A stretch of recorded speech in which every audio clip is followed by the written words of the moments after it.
ഗലാത്യർ അധ്യായം 5. സ്വാതന്ത്ര്യത്തിനായി ക്രിസ്തു നമ്മെ സ്വതന്ത്രരാക്കിയിരിക്കുന്നു. അതുകൊണ്ട് അതിൽ ഉറച്ചു നിൽക്കുവിൻ. അടിമനകത്തിൽ വീണ്ടും അകപ്പെട്ടു പോകരുത്. ശ്രദ്ധിക്കുക, നിങ്ങൾ പരിച്ഛേദനം ഏൽക്കുന്നുവെങ്കിൽ ക്രിസ്തുവിനെ കൊണ്ട് നിങ്ങൾക്ക് യാതൊരു പ്രയോജനവും ഇല്ല എന്ന് പൗലോസായ ഞാൻ നിങ്ങളോട് പറയുന്നു. പരിച്ഛേദനം ഏൽക്കുന്ന ഏതൊരുവനോടും അവൻ ന്യായപ്രമാണം മുഴുവനും അനുസരിപ്പാൻ കടപ്പെട്ടിരിക്കുന്നുവെന്ന് ഞാൻ വീണ്ടും സാക്ഷ്യം പറയുന്നു. ന്യായപ്രമാണത്താൽ നീതീകരിക്കപ്പെടുവാൻ ശ്രമിക്കുന്ന നിങ്ങൾ ക്രിസ്തുവിൽ നിന്ന് വേർപെട്ടുപോയി. നിങ്ങൾ കൃപയിൽ നിന്ന് വീണുപോയി. ഞങ്ങളോ വിശ്വാസത്താലുള്ള നീതിക്കായി ആത്മാവിൽ ജാഗ്രതയോടെ കാത്തിരിക്കുന്നു. ക്രിസ്തു യേശുവിൽ പരിച്ഛേദനം ഏൽക്കുന്നതോ ഏൽക്കാതിരിക്കുന്നതോ അല്ല, സ്നേഹത്താൽ വ്യാപരിക്കുന്ന വിശ്വാസമാണ് പ്രധാനം. നിങ്ങൾ നന്നായി ഓടിക്കൊണ്ടിരുന്നു. സത്യമനുസരിക്കാതിരിക്കാൻ നിങ്ങളെ തടഞ്ഞതാര്?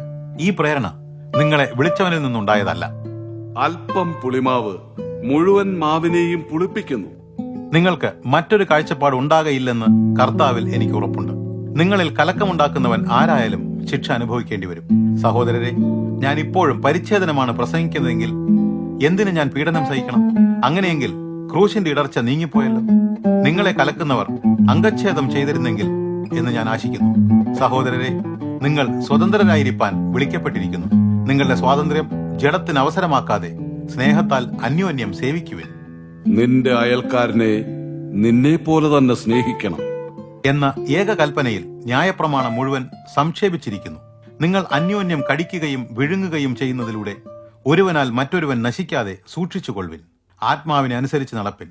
എന്നാൽ നിങ്ങൾ ജഡത്തിന്റെ മോഹം ഒരിക്കലും നിറവേറ്റുകയില്ല എന്ന് ഞാൻ പറയുന്നു.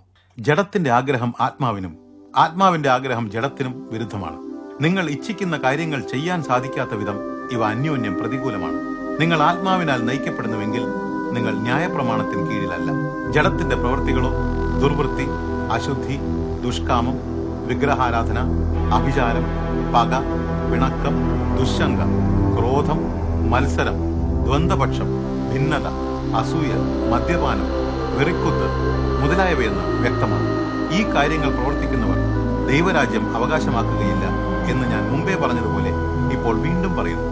എന്നാൽ ആത്മാവിന്റെ ഫലമോ സ്നേഹം, സന്തോഷം, സമാധാനം, ദീർഘക്ഷമ, ദയ, പരോപകാരം, വിശ്വസ്തത, സൗമ്യത, ആത്മനിയന്ത്രണം എന്നിവയാണ്.